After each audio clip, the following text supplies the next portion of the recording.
السلام عليكم ورحمة الله وبركاته. اخويا اللي ماسك سندوتش الجبنة الرومي، اختي اللي ماسكة صباع الروج، سيبيه وركزي معايا. معانا في اولى حلقات البودكاست عمي وعم عيالي، نجم اليوتيوب والتيك توك الفترة المؤخرة، اخويا حبيبي نجم الرياكت على الفيديوهات بتاعت كرة القدم والذي منه الزوز. ازيك يا زوز؟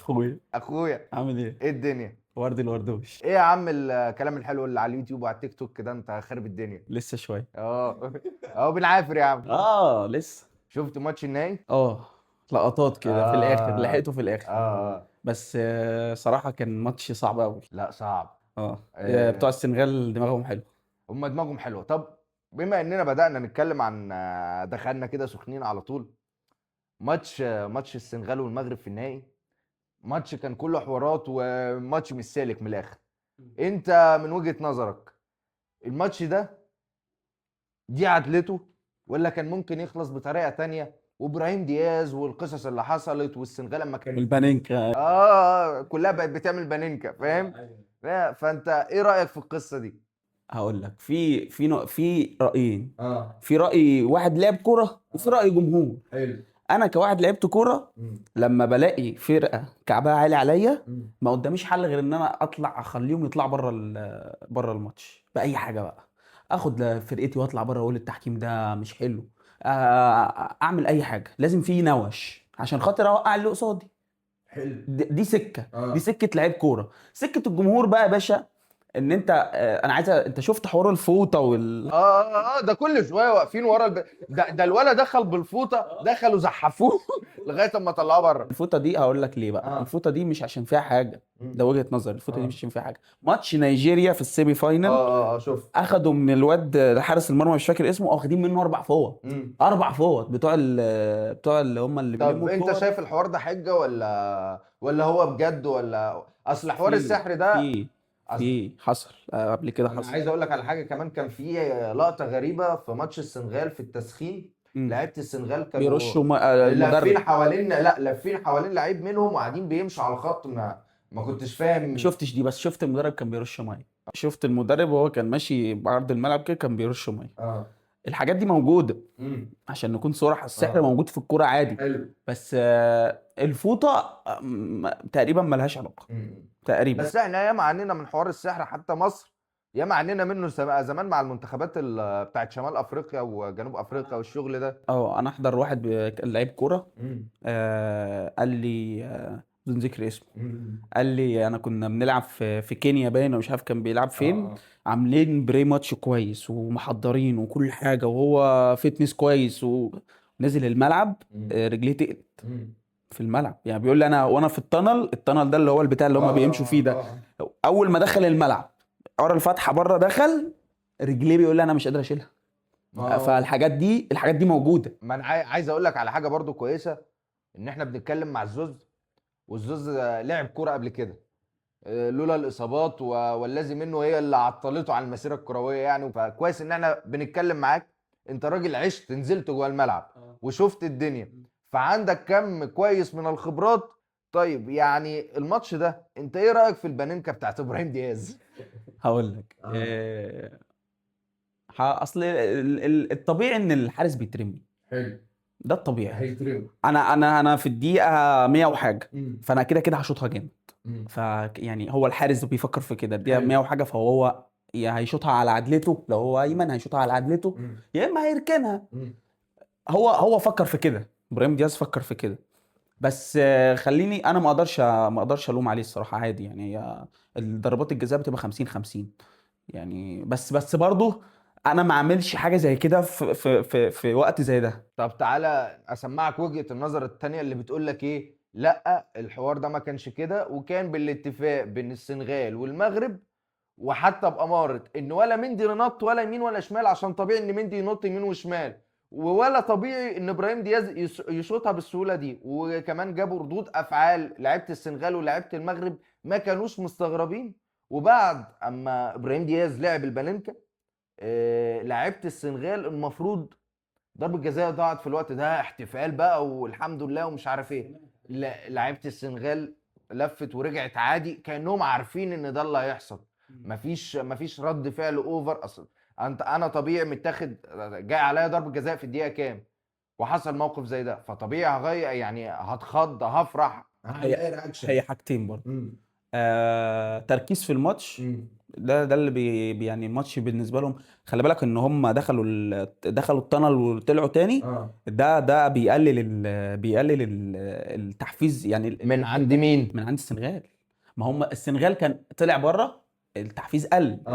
يعني لو كان في حماس في الماتش بيقل.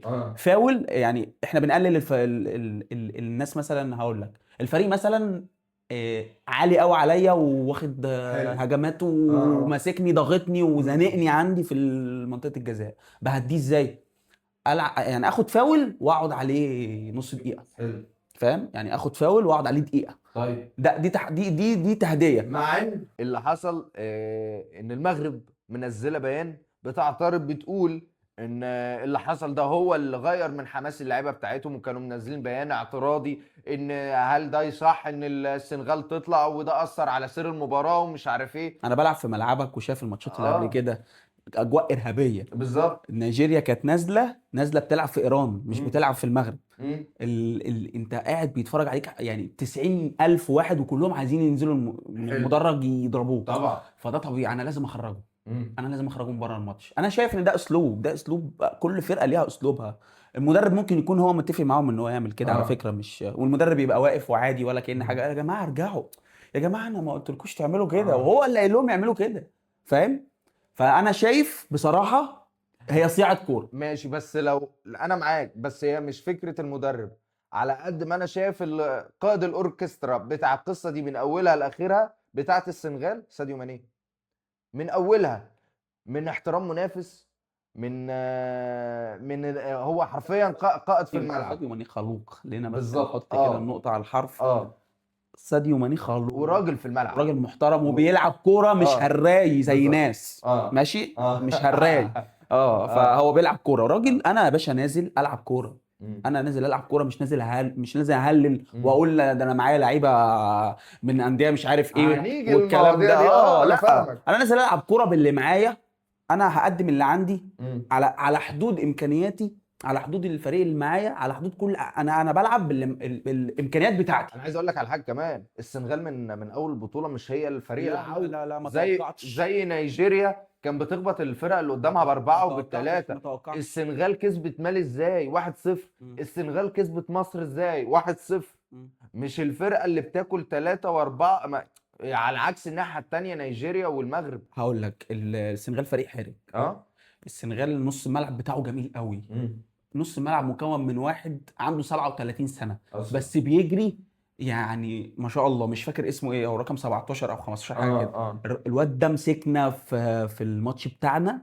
احنا اتهنا 37 سنه. وهو الكابتن على فكره، مش ساديو ماني. هو الكابتن. هم ادوا الشاره في الاخر فرفع يرفع الكاس. فواحد عنده 37 سنه هلهلنا. هلهلنا ليه؟ لان ده نازل يلعب كوره. احنا عايزين نلعب كوره، نفسنا نلعب كوره. بس خلينا نقول النهايه في موضوع النهائي ان كده كده هنيجي المنتخب مصر. خلينا نتفق ان السنغال يستحق يكسب طبعا، ايا كان ايه اللي حصل. معلش يستحق يكسب طبعا. المغرب، ما انا الصراحه كرهتها من كام موقف عملوه، وبالذات بعد التصريحات اللي اتقالت لحسام حسن وهو بعد ماتش السنغال بما انك جيت للموضوع ده، تعالى نيجي للمشكله اللي حصلت في المؤتمر الصحفي بتاعت حسام حسن. خلينا نمشي كده من قدام لورا. المؤتمر الصحفي بتاع حسام حسن، الراجل بيتكلم عادي، بيتكلم على الماتش وبيقول الظروف وحصل. انا مش مع ان هو يعلق الدنيا على شماعه الظروف. خلينا متفقين. الف ب، انا مش مع ان هو يعلق على شماعه الظروف. يا عم انا ما عنديش مشكله، قول زي صلاح ان احنا ما عندناش محترفين. قول ان احنا دي جودتنا ودي اخرنا. قول ان احنا بنلاعب فرق عندهم محترفين كذا وكذا واحنا ما عندناش. بس ما تجيش تعلقها اصل انا سافرت، اصل انا عملت، اصل انا سويت. ده باد لوزر، واحنا مصر باد لوزر. يعني ما بص هقول لك على حاجه. الحاجات دي انا كلاعب، انا لما كنت بلعب كوره ما كنتش بعترف بيها الصراحه. انا انت لو حطيت الحاجات دي في دماغك، حتى لو اللي منظم البطوله قاصد ان هو يعمل فيك كده انه يفرهدك، معلش انت لو ركزت معاه يبقى انت نجحته في اللي هو عايز يعمله فيك. بالظبط. فانا ما بركزش في الحاجات دي. طب ما احنا كنا بنروح بنلعب في التل الكبير، وكنا بنروح بحاجات، بنروح بميكروباصات وبنقعد مزنوقين عشان خاطر قال لك ممنوع الاتوبيس يخش جوه عشان ما يتكسرش. فاحنا مش هنركز في الكلام ده بقى، احنا هننزل نلعب. الساعه اللي انا هقعدها في الاتوبيس دي، هل يعني هتفرق معاك في حاجه؟ قال لك الفندق فيه ناموس والله اقسم بالله قال لك الفندق فيه ناموس. ابراهيم حسن قال لك الفندق فيه ناموس. قال لك محمد صلاح كل ما يخش ال 18 يتقرص. شغب قدام الفندق. هي دي بص دي انا معاك يعني. بص الفندق اللي كان في اغادير، لا نضيف والطقم نضيف وهم خارجين في مساحه ان هو يمشي ومفيش مضايقه ومفيش اي حاجه. الصور او الفيديوهات اللي كانت بتوصل لنا من هناك من الفندق وهم بس طالعين على الاتوبيس، مفيش 2 متر 3 متر، كميه الناس اللي واقفه يمين وشمال صعبه. بس ما انا فاهم، بس هو يا اسطى هقول لك على حاجه. آه، احنا برضو مش عايزين الكلام ده يا جدعان، بياخد من الدماغ قوي. الكلام ده بياخد من دماغ اللعيب قوي، الهري كتير. بس خلينا ما نفضلش نيجي على حسام. انا تعالى ماليش نيجي. دعوه بحسام، ماليش دعوه بحسام دلوقتي. لا انا حسام هو اللي قال الكلام، خلينا متفقين. هقول لك الكلام ده طلع من انت حسام. قصدك على حوار الفندق والكلام ده، الكلام ولا ده قصدك طلع على الراجل اللي قال لك ما تعلقش الشماعه على المغرب؟ لا انا بتكلم في الاول على حسام، ده الكلام اللي طلع من حسام. انا لسه هاجي للراجل ده. ماشي، ما هو بص هقول لك على حاجه. حسام انا من وجهه نظري هو مش عارف يتكلم، في كلام بيقع منه. حسام حسن لما قال على قصه الاوتيلات والحاجات دي، هل لو كان كسب كان هيقول كده؟ ما اعتقدش. ما اعتقدش، ممكن بس ما اعتقدش. ممكن يرميها في حته رغم كذا وكذا وكذا احنا وصلنا لكذا. وممكن يقول كده عشان خاطر ان هو عارف انه هيروح النهائي ومش هيكسب. عشان مثلا. احنا لو رحنا النهائي بالمنظر ده احنا مش هنكسب. مش هنستحمل. اختلف معاك. مش هنستحمل الضغط ده. ايه مش هنستحمل الضغط. اختلف معاك. اختلف براحتك. اختلف ليه؟ عشان انت خسرت الماتش اللي خسرته قدام السنغال. خسرته على حاجات بسيطه، برغم ان السنغال بص زنقتك، بس انت خسرته بسبب غلطه. هي حرفيا غلطه في الماتش. انت بص هي الكوره كده. انت راسس ميكروباصات المرج كلها ورا. هي الكوره كده. انت بتلعب على كده. هي الكوره كده. ماشي. انا بقى بقول لك يعني مثلا لو فرضا لو انت لعبت بنفس، على فكره انا حاسس اصلا بحس ان اسلوب السنغال قريب من اسلوبنا في ايه. انا هدافع واروح على هجمه هجمتين احاول اخلص الماتش. انا بقى السنغال بتلعب كوره. ماشي بتلعب كوره، بس مش اللي هي بتروح تخلص كذا كذا هجمه بكذا بيلعبوا على جول. قد امكانيات. بالظبط. ايوه انا بتكلم عن القصه احنا دي. بقى احنا ما حاولناش نطلع امكانياتنا اصلا قدام السنغال. احنا مش عارفين، احنا خايفين. حسام حسن يعني انا كمدرب المفروض ان انا ادي دافع. يا عم نخسر، ايه المشكله؟ ده مكتوب. احنا هنخسر يعني هنخسر هنكسب، ده مكتوب. انا العب بس، اعمل اللي عليا، سيب بقى الباقي ده مش بتاعي. حلو. تعالى بس نرجع خطوه لورا. الموضوع اللي احنا كنا بنتكلم فيه الاساسي حسام حسن تصريحاته، رد الصحفي الكلام اللي هو قاله له بتاع انت بتعلق شماعه وكذا. معاه حق. ايه معاه حق. ما ردش عليه ليه؟ طب انا هموت واعرف هو ما ردش عليه ليه. انا لو منه ارد عليه. قال لك لا انت سؤالك غير محترم وما عندكش ادب مهني. يا عم هو ما عندوش ادب مهني، ماشي تمام، هو سؤاله غير محترم، بس ده اللي انت بتعمله. هو ما قالش حاجه غلط. هو قال اللي هو بيعمله. بس هي بطريقه يعني فيها عدم احترام، بس رد عليه. النتيجه ايه بقى؟ أنا مش هرد عليك مش عارف ايه. ابراهيم حسن اخوه راح قاعد ورا. ابراهيم حسن اخوه قاعد ورا، راح باصص له كده، قال له يا كابتن انت ما خدت كاس افريقيا من 15 سنه. قال له انت اصلا ما خدتش كاس افريقيا من 50 سنه، ودي حقيقه. لا لا لا لا بس اقول لك على حاجه، دي حقيقه. بس ما ينفعش تطلع من المغرب مدير. اجمد منك مليون لا لا لا دي حقيقه دلوقتي ماشي، بس ما ينفعش تطلع من مدير المنتخب. يعني تطلع من مشجع، تطلع من صحفي، تطلع من ابراهيم حسن. لا تطلع من ابراهيم حسن.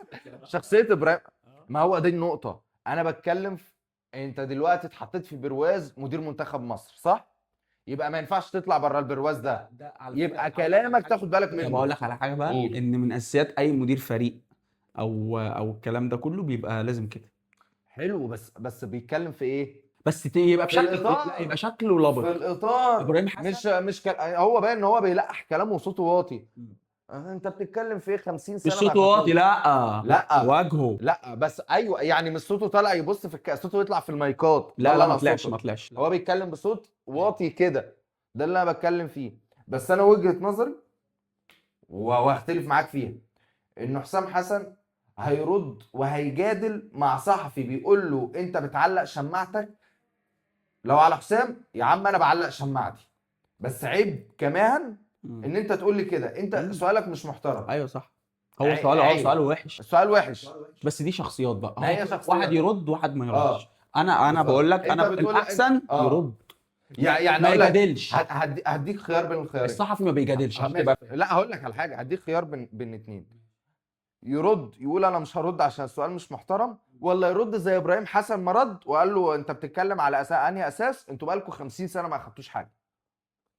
لا انا مو عادي لو قال له كده عادي. هقول لك على حاجه، اصل انت اديتني سؤال غير محترم. فاهم؟ ده ما قالش، ده قال كلام زباله. اه يعني هقول لك قال ايه بالنص انا فاكر. قال له حضرتك ليه مش عايز تعترف ان انت فشلت في ان انت تدير المنتخب؟ اركن. قال له انت ليه بتيجي تعلق شماعتك على المغرب والاوتيلات ومش عارف ايه، واحنا اصلا عندنا احسن اوتيلات، ما حدش اشتكى ومش ما حدش اشتكى والكلام ده كله. لا فيش الكلام ده كله اشتكى. بتوع نيجيريا اشتكوا. والسنغال اشتكت، السنغال منزله بيان، اي نعم بتزيد في الزيطه وماشيه مع الموجه، بس نزلت، فما تقولش ما حدش اشتكى. اعتذرت النهارده. اعتذرت وبعد ما اخذت البطوله اخذت الكاس ورا بعض. اعتذروا عن الدخله اللي دخلوها في التنل، اللي هم لما لموا مش بعضهم عارف. ودخلوا. عامة بس اللي هو انا اخدت الكاس، يعني هو لو ما كانش اخد الكاس ولا كان اعتذر واخبطوا دماغ كلكم في الحاجة. هو بس خليني اقول لك ان حسام حسن غير، يعني بني ادم هو وابراهيم الاثنين غير ادميين بالمره. بالظبط فكلامهم ما حدش يعني ولا مثلا هيبقى بنفس تصريحات كابتن ايهاب جلال الله يرحمه، الله ولا كابتن حلمي طولان البطيخه اللي ما عندنا ده، ولا كابتن رضا عبد العال ولا علاء عبد مش العال ليه، هقول لك ليه، هو ده حسام وهو ده ابراهيم، واحنا يا جايبينهم. جماعه دول احنا اتنين احنا جايبينهم يمسكوا منتخب مصر، واحنا عارفين ان هم دول. لسه شايف اصلا فيديو حسام حسن مسك مش عارف حكم، مش فاكر في ماتش ايه، حكم مغربي مسكه ضربه وشاله برماه وحدف عليه. لا ده مسك الرابع. مسك الرابع لما كان كان الحكم لابس الرابع. اخضر، لما كان لابس اخضر انا بالظبط، عارف. كان فيفا مكتوب على ظهره فيفا. مسك الحكم الرابع، راح ماسكه راح زقه. بالظبط. فراح الحكم الرابع راح منادي على حكم الساحه، قال له ده طلعه بره. راح اداله ضرب. فراح مديله طرد، راح رايح زي حكم الساحه وراح رايح على ده ضرب. قال له يا اخي ضرب الاثنين. لا ده ابراهيم حسن لما كان بيلعب مع لا حسام. كان حسام. لا حسام لما كان حسام. بيلعب كان واقف على الخط وكانوا بيلعبوا مع فرقه من المغرب، قال له بقول لك ايه والله العظيم، وطلعت في الكاميرا. نيجي لمنتخب مصر خلال البطوله، انت شايف ان احنا قدمنا المطلوب او المتوقع قبل ما نخش البطوله، ولا كان ممكن يتقدم اكتر، ولا احنا كده ده البيك بتاعنا، مش هنقدر نوصل لبعد كده؟ احنا اصلا داخلين ما مش رايح، مش هنروح هناك.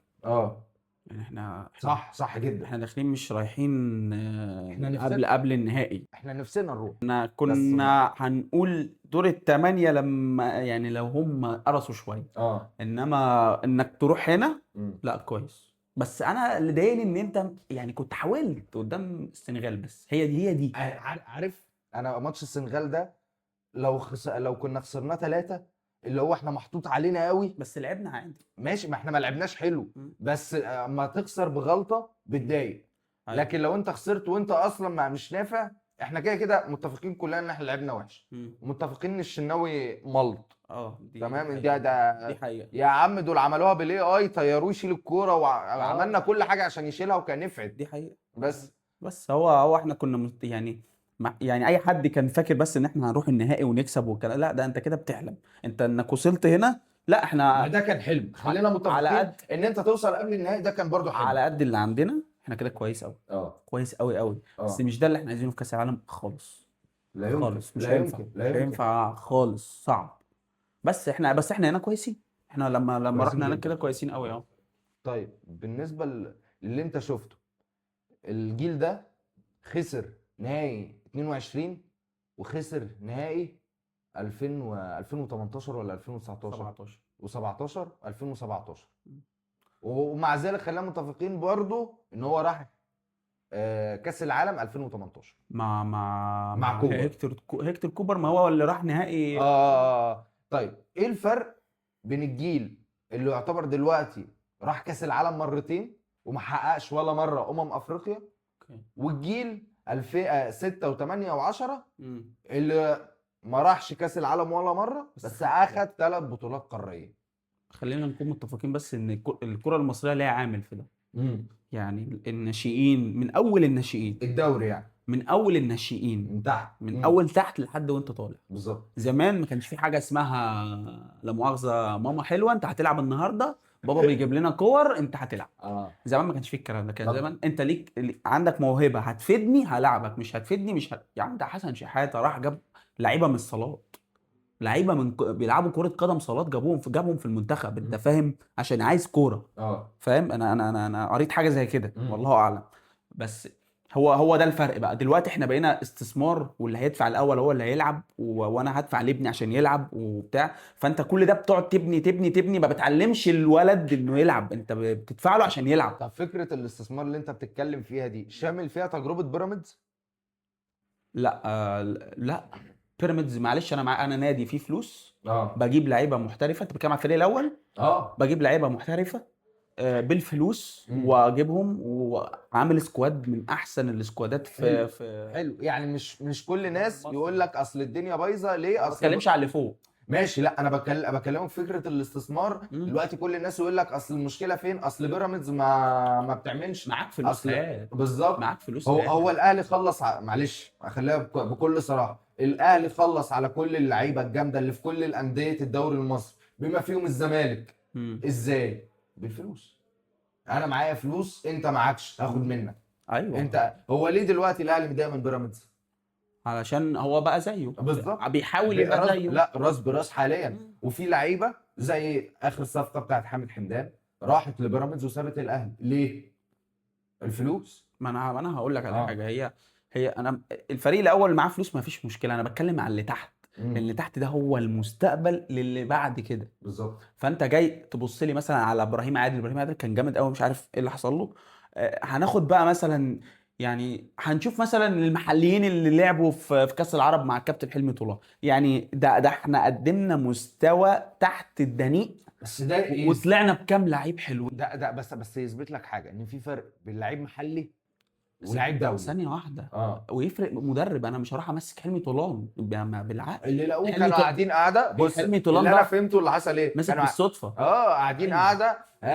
مين يمسك مين فاضي، مين طلع على المعاش الفتره دي. هنحط مع احمد حسن عشان خاطر ما نعملش ضجه اعلاميه، ودخل عصام الحضري عشان صاحب احمد حسن. لا ونقول ان الصقر والحضري معاهم عشان يبقوا اتنين ايكونكس. بالظبط.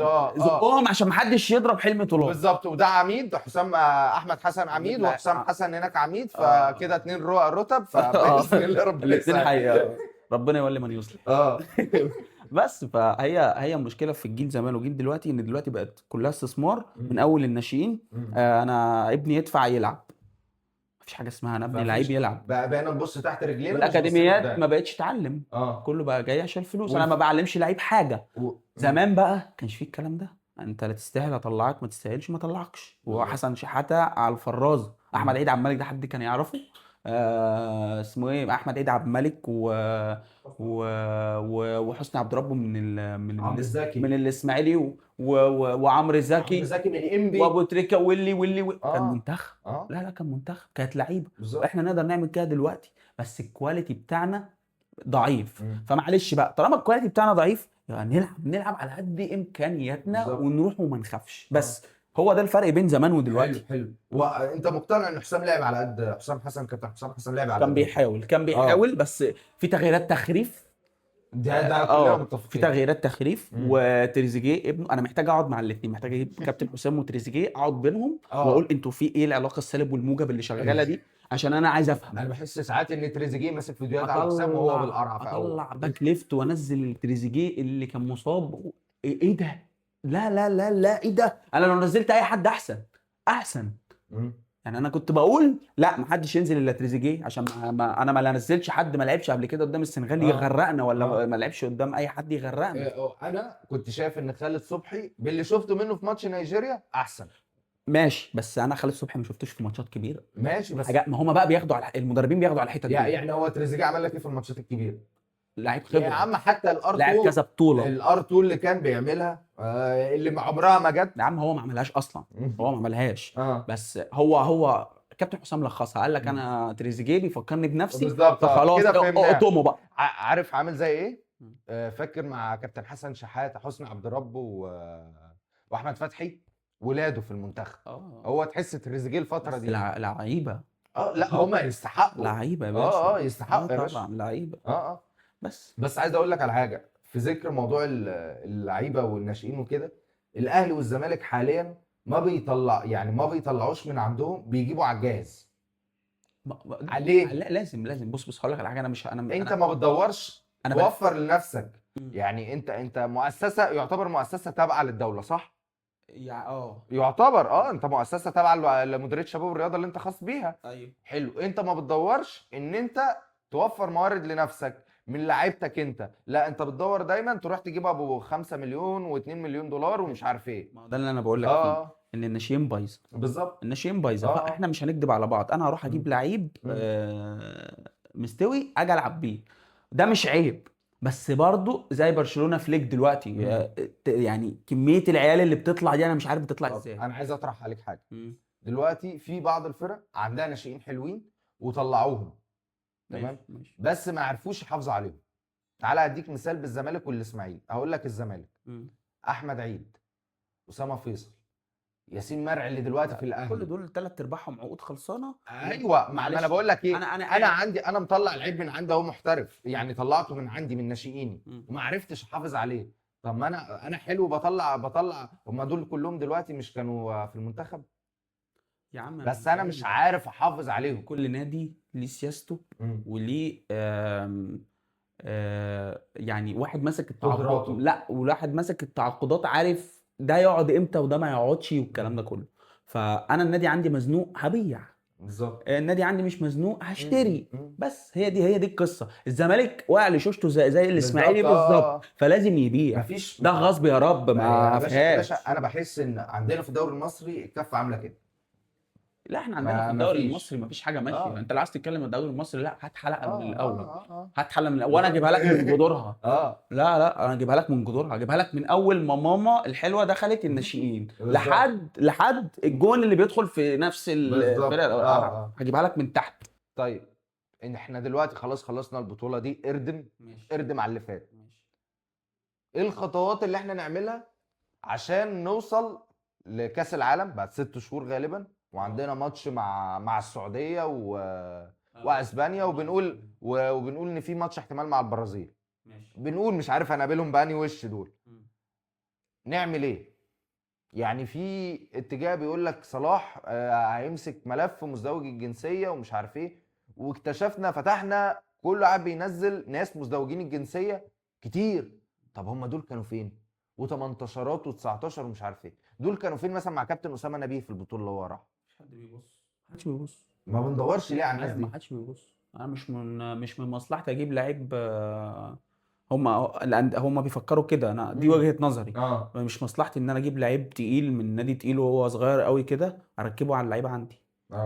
هيبوظ لي الدنيا. مين اللي قال لك كده؟ لا ده هيجي يلعب على المنتخب. ايوه المنتخب. ايوه ما هو هيتنطط عليهم. ما انا بلعب في الدوري التركي من وانا عندي 17 سنه. هتجيبه على واحد بيلعب في نادي بين قوسين لا فاهم. ماشي. في مدربين بتفكر كده، وفي مدربين ما بتدورش. هي ما بتدورش. ده مرموش ده كان فين في الاولمبياد مع شوقي غريب؟ ما راحش اصلا. ما راحش ليه؟ عشان انت ما بتبصش. ما بتبص. ده واحد زي ده كان فادك بدل التطليعه الفضيحه اللي احنا طلعناها دي.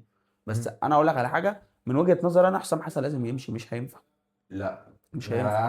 انا عكس. انا شايف ان لو احنا عندنا سما حلوه اقول لك حسام حسن يمشي. عارف لو ما فيش ماتشات وديه في النص كنت اقول لك يقعد.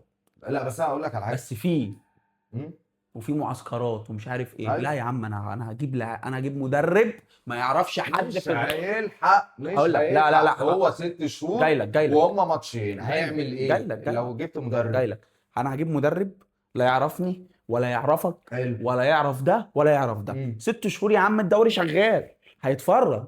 الدوري شغال هيتفرج. يعني هو مش هيتفرج، لا هيروح الماتشات كلها، اهلي زمالك اسماعيلي بتروجيت حلو. مش عارف ايه. جبنا فيتوريا، ما احنا جبنا فيتوريا قبل كده، عمل لا ايه؟ ده مش مدرب، ده بلاص ده لا، بقى. ما كل ما نجيب حد نلبس في بلاصين ومصالح بتطلع لا وحوارات. احنا احنا عايزين. كل ما نجيب مدرب اجنبي هي بتدور مصالح، استنصار ومش عارف اصل كابتن مين في الاتحاد جابه واصل مش عارف ايه ومصالح وبتدور. خلينا نكمل ما عنديش مشكله، كمل بحسام حسن. اه هيلعب برضه بنفس الطريقه، ما حدش يجي يعيط. ما انا بقول لك، لو احنا عندنا خامه حلوه مم. انا معاك نجيب مدرب اجنبي. لا ليه خامتنا، مصر تستحق خامتنا احسن؟ حلوه. والجمله اللي احنا اقول لك عارفينها على دي. حاجه، خامتنا حلوه، هو اللي مش عارف يعمل حاجه. لا لا لا، هو اللي مش عارف يعمل خامتنا حاجه. حلوه.